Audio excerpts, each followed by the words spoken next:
Hello, I am delighted to introduce our next speaker, Rynn Berry.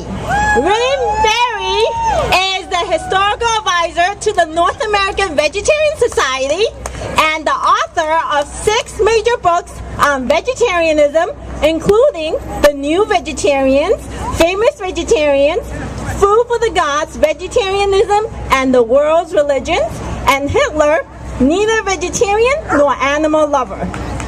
He is a co-author of Becoming Raw, an essential guide to vegan raw food diets.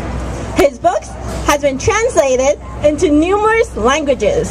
Every year, Rynn comes out with an all-new vegan guide to New York City, which is the first and only exclusively vegetarian guidebook on the planet. He has been a featured speaker at 5 international vegan vegetarian world congresses and is an annual speaker at the NAVS Summerfest. In his lectures, articles, and books, he has specialized in the study of vegetarianism from a historical perspective. Rynn was commissioned to write the entry on the history of vegetarianism in America for the Oxford Encyclopedia of American Food and Drink. Let's give a round of applause to Rynn Berry.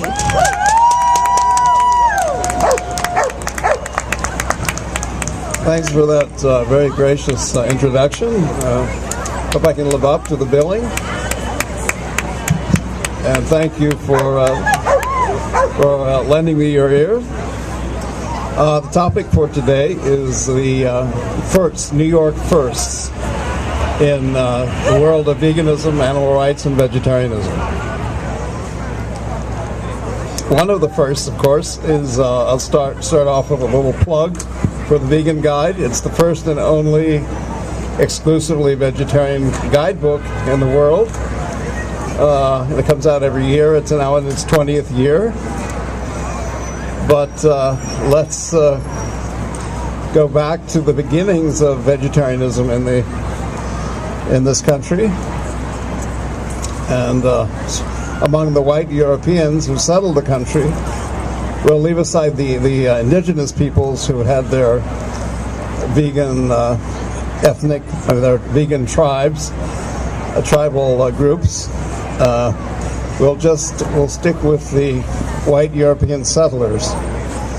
And among the first vegetarians in this country, among the white European settlers, was the founding father, Benjamin Franklin. He was our first founding father, first and only founding father to be a vegetarian for a period of 5 years only. He took it up when he was 18, and then his vegetarianism came to grief when he was traveling from Boston to Philadelphia. And while he was off the coast of Long Island, he unfortunately lapsed from his vegetarianism. While he was aboard a ship that had becalmed, and he noticed the other passengers fishing, and they cut open one of the fish, and he noticed one fish within another. They were codfish. And he said, if nature intends humans to be vegetarian, then this is the will of nature. So I'm going to be a revert to my carnivorism. So that was the end of Franklin's brief vegetarianism. It was sort of a New York happening because it happened off the coast of Long Island. The next the next fateful event in New York history was the founding of the first secular vegetarian society. And this happened in 1850 when several people from other states congregated in New York and formed the first vegetarian society. Among them was Sylvester Graham, who was actually born in Connecticut, and also William Alcott, and Robert R.T. Troll, who was from New York, and this was in 1850. So that's another one of the great historic events in New York vegetarian history. The next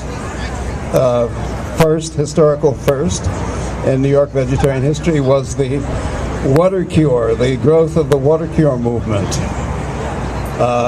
which, believe it or not, was instrumental in promoting vegetarianism throughout the country.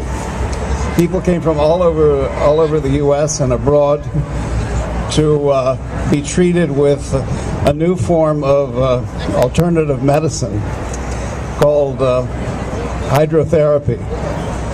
And the first practitioner was a man by the name of Joel Schuh, who had studied the water cure methods in Germany, and he came to New York and put them into practice. And they were remarkably successful in healing people. They would apply cold water to the offending organ, and people would be spontaneously healed. But they also followed a vegetarian diet. This was one of the protocols of water cure. New York was the mecca for water cure, for the hydrotherapy, starting in the 1840s. And among the water cure practitioners of the time was a man by the name of James Caleb Jackson, who started a water cure in upstate New York, Danville, New York, called Our Home on the Hillside. And among his patients was a woman by the name of Ellen White. Does anyone know who Ellen White was? Right, she's the founder of Seventh-day Adventism. Okay, so Ellen White was converted to vegetarianism, a vegetarian diet, at Jackson's water cure, and she went on to be the first female to start a religion in the U.S., which is Seventh-day Adventism. She was the founding prophet, and all this happened in Danville, New York, which is just outside of Rochester. And one of her proteges was John Harvey Kellogg. John Harvey Kellogg, and she actually groomed Kellogg to be the head of the Battle Creek Sanitarium. And she paid for Kellogg, recognizing his genius as a young man, she paid for him to attend medical school in New York City. So he took his medical degree at Bellevue, which was, at that time, was the most prestigious medical school in the country. And while Kellogg was an undergraduate at Bellevue and getting his medical degree, he developed these concoctions, these ready-to-eat instant breakfasts for himself and meals. Because he was an Adventist vegetarian, he had to prepare his own food. And that was actually the genesis of Kellogg's food inventions. All this happened in Murray Hill, which is just a few blocks from here. While he was at Bellevue, in his dormitory room, the seed of his later food inventions were given scope at Bellevue. So Kellogg, as I'm sure you all remember, was the inventor of what? All right, cornflakes and what else? Peanut butter? Yes, that's right. Peanut butter, cornflakes, and the first meat analogs. So all of this had their genesis in New York, in Murray Hill, which we now call Curry Hill. Why do we call it Curry Hill? Because that's where all the vegetarian Indian restaurants are.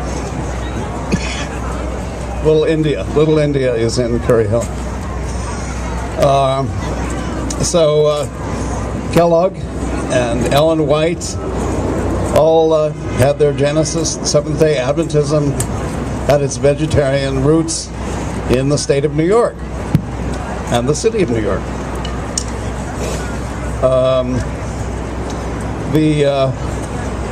The next famous first in New York City is the founding of the first vegetarian restaurants, which occurred in the year 1903. They were started by a man named McFadden. McFadden was a health and fitness buff. He was a bodybuilder. He was he was a vegetarian bodybuilder. So he was sort of a forerunner of Arnold Schwarzenegger without the steroids. And so McFadden made his fortune in the publishing field. He published tabloid newspapers and a magazine called Physical Culture, which is what one would call a beefcake magazine today. You all know what that means, right? A beefcake, that's a bodybuilder's magazine where people, men in skimpy costumes, striped poses, flex their muscles and so forth. The counterpart of what's called cheesecake, and vegan cheesecake in this case, beefcake. And he named he opened several vegetarian restaurants in the city, and he named them after his magazine, his fitness magazine. They were called Physical Culture. And so New York, again, is the founding place for the first vegetarian restaurants. And now there were 3 at the time in 1903. And today we have, in the Vegan Guide to New York, 137 vegan and vegetarian restaurants. New York has become has the greatest wealth of vegetarian and vegan restaurants of any city in the world. This is incredible. One lemonade, Rynn? One lemonade? Okay, yes, thank you.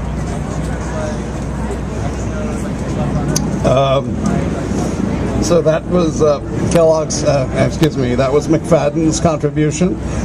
Another of his contribution was that he hired probably America's greatest advocate for raw foodism and fasting. Does anyone know who that might have been? He was a prolific author. He wrote 50 books on raw foodism and fasting. And he actually set up a fasting center in New York and practiced alternative medicine while he was working for McFadden. He was an employee of McFadden's publications. He was a ghostwriter for McFadden and an editor, and he wrote a column in McFadden's tabloid, the New York Graphic, in which he advocated a vegetarian diet and actually a raw food diet.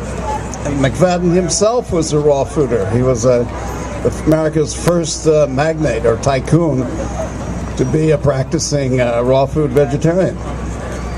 All this took place about 2 blocks from here. McFadden had his offices in the Flatiron building, his publishing offices. So New York is rich in the history of vegetarian tradition and vegetarian firsts. Herbert Shelton, unfortunately, was a little too fiery in his editorials and alienated a lot of advertisers because he denounced the dairying and smoking and drinking, and McFadden lost too much revenue, so he asked Shelton to resign, and Shelton was also getting pressure from the medical authorities because he was so successful at healing his patients by putting them on a raw food diet and fasting them. So he was eventually forced out of town. He was actually jailed for a period for practicing medicine without a license. He said, even if I had a license, I wouldn't practice orthodox medicine. And he moved to Texas, San Antonio, Texas, and opened a fasting center there. But he's considered to be really the great moving spirit, the founding spirit of raw foodism and fasting in the country. And it all started here in New York at McFadden's offices in the Flatiron Building. And this was in the 1930s when all this happened. Then more recently, some of the first bringing us up to date, the North American Vegetarian Society started in the 1970s in upstate New York, Dolgeville, New York. And New York has become, as I said, a mecca for vegan and vegetarian cuisine. The first vegan Indian restaurant. It's a restaurant on meat wheels opened in New York. That's the New York Doses, which is in Washington Square. It's the first vegan Indian restaurant in the country, I believe, or in the world for that matter. Anyone wants to challenge me on that.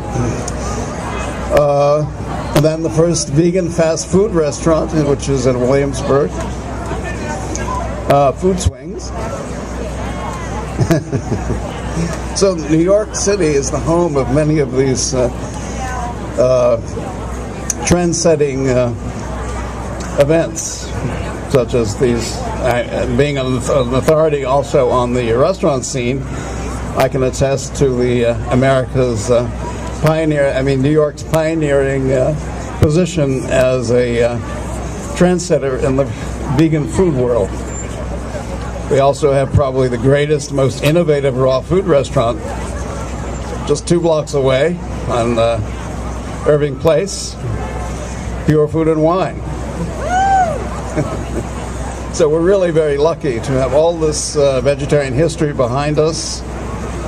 And we continue to make history today at this very event, Veggie Pride Parade, the first in the country. And Pam has started a watershed movement here. So please, if you have any questions, please feel free to ask them about Vegetarian First in New York. No? Yes. How did I get into what? Oh, being a vegan. Well, actually, when I learned about the suffering that animals undergo when they are forced to give milk, for example, the cow has to be, essentially raped and inseminated by humans artificially in order to give milk. The cow has to lactate, and the violence and the sexual perversion involved in producing milk and dairy products, that made me want to transform instantly into a vegan. And certainly women, I think, should have solidarity with female animals. I think they're the most abused of all the creatures. And so that's essentially why I became a vegan. When I learned that the plight of female animals, that made me want to do it immediately. So I became a vegan in 1983, actually. So, yes, another question.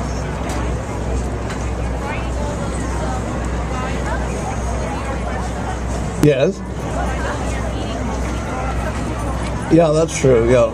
Well, yeah, that's a good question. How do I maintain my raw food diet while I'm reviewing restaurants that are obviously not raw food restaurants? Well, a certain number of raw food restaurants open every year, and I can certainly review those without compromising my diet. And obviously I have to to be a vegan, cooked food eating vegan when I'm reviewing restaurants. That's the simple explanation. I'm inconsistent in that respect. But it's only when I'm reviewing restaurants. Otherwise, I'm pure, unblemished raw fooder at home. So, any other questions? Thanks for those questions. Any more? Yes. No more? Well, thank you all for coming. Yes. Oh, one more. Okay.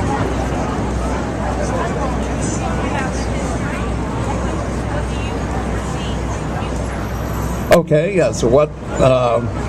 Since I'm something of an authority on the history of veganism and vegetarianism, what is my prognosis for the future? Well, I think it's based on my own experience as a author of the Vegan Guide, which has been, it's in its 20th year now, so I'm able to, based on that experience, when I first started the guide, it was just a brochure, really.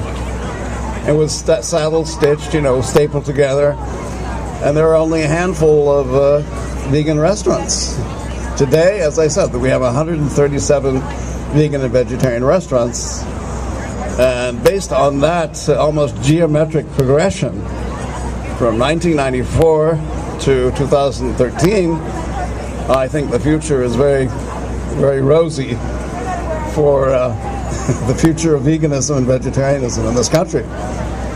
And there are vegetarian restaurants opening all over in every major city. And one of the phenomena that I observed this year especially is the number of existing vegan restaurants that are opening branches in other parts of the city or other parts of the country. For example, the owner of the Peace Food Cafe, the owners of the Peace Food Cafe were here today. They were exhibiting, and they just opened a branch in near Union Square, between Broadway and University Place, 11th Street. So, I mean, that's typical of how these successful vegan restaurants are proliferating within the city. Of course, Zen Palette has opened 2 new locations after having closed a few. The Loving Hut people were here today, the owners of Loving Hut, right? They're opening a branch in Williamsburg. So this is quite a trend. And then this vegan raw food truck, which is another first I should mention. The first vegan raw food truck started in New York last year. It's called The Squeeze. And the lady who owns it has now a fleet of these trucks. And so that shows how raw foodism and veganism are proliferating within one little niche, the Squeeze. Trying to think of some other examples. There's an Indian restaurant called Veggie Tokyo, which will be opening soon, and that's based in, I think it's New Delhi. And and also Food Swings is planning to open a branch in Chelsea. And this fabulous new restaurant that just opened about 9 months ago or more, called Beyond Sushi. I'm sure you're familiar with it, right? It's just amazing. And he's opening, Guy, the owner, he's opening a branch in Chelsea. He hasn't been open for more than 9 months, and he's already opening a branch in Chelsea. And you really owe it to yourself to try his sushi. It's just incredible. He told me that Japanese clients are imploring him to open a branch in Tokyo. The guy isn't even Japanese, he's an Israeli. He actually grew up in Morocco, and he worked in the family catering business in Brooklyn. And he created this extraordinary new kind of vegan sushi. which is actually gorgeous looking. You know, it's bejeweled, and it tastes as good as it looks. So he's already expanding. So that's a trend that I observed this year, unique to New York, where these local vegan restaurants are expanding and opening branches all over the city. Candle 79 is another example. They just opened. Yeah, they opened a West Side branch. Then, of course, probably the most conspicuous example is the Blossom chain, right? They just opened a wonderful new branch in the Lower West Village on what is Carmine Street. It's superb. They have their own menu, you know, distinct from the other Blossoms, and I think this is the best of all. And then don't forget Pamela Blackwell, the owner, who I should mention is a black lady, a black entrepreneur, and with a mission to spread veganism. She just opened 2 more Blossom du Jour. That's the fast food version of the Blossom chain. And so that's consistent with the prognosis. You know, that veganism is spreading apace. Yeah. So I hope that answers your question. Any more questions?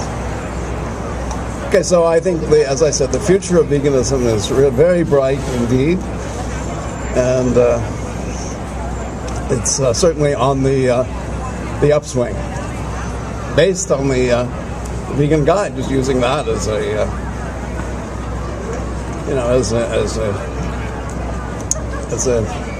an oracle for the future. So thank you all for coming, and thanks for the lovely for your thoughtful questions. And my table is right over there. If any of you want to buy one of my books, you happen to sign it. Thanks again.